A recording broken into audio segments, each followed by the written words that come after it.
So when I say your pitch is your business, I mean it. Because if you don't know what you're offering, how can your customers? If you don't know where you should focus on, if you don't know how much you should charge, if you don't know who you're working with, how will your customers?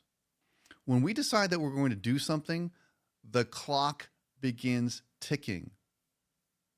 Not forward, backward. When we decide that we're going to do something and take an action, the clock is ticking in reverse. It's a countdown. It's not a stopwatch, it's a countdown. Because as soon as we decide that we're going to do something, we're already setting an expectation that we are going to make a decision at some point. Now that time frame is different for each of us. But what I'm suggesting to you is that if you're a marketer, if you're a sales professional, if you're an entrepreneur, if you're a business person, you want to be considered at the time somebody's thinking about making a decision. You want to be in the discussion when it comes to somebody making a decision about a solution that you can provide to that customer. You don't want to be in the discussion when they've made the decision. You want to be in the discussion when they're beginning to make that decision. In the research phase of this, you guys, there is no guesswork in the Pitchfreaks community. How do you get included as a possible offering when somebody is beginning the part of making a decision? When the clock begins to be, the countdown begins. You have to have a reputation. You have to have credibility. You have to have presence. People need to know about you. Not do they just know about you, but they know that you are somebody that solves a particular type of challenge. You are the best in your space. You are at least amongst the best in your space. You don't have to be number one. By the way, there's plenty of work for the least paid person on the football team.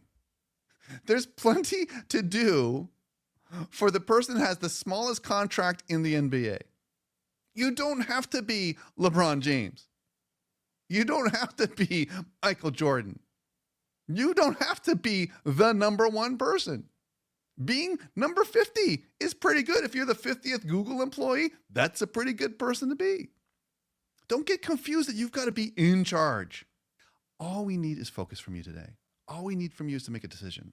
All we need from you today here is to set a very clear objective and be decisive about it.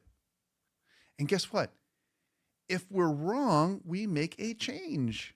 I'm not saying stick with what I'm talking with you about for the next 90 days. I'm saying in 90 days or less, we need to make a decision. In 90 days, you need to decide, but you can also decide in less than 90 days. What decision am I asking you for? Singular focus. You can't be a marketing pro and a sales pro and a production pro and a communications pro and a funnel pro and a coaching pro. You can't do all those things and be number one in your space. You can't do it. You can't do it. And guess what? If you're going to promote yourself, it's far less expensive to promote yourself when you are clearly focused and know what you're doing, because the audience becomes clear. The more focused you are on what you're going to be offering, the clearer your communications can be.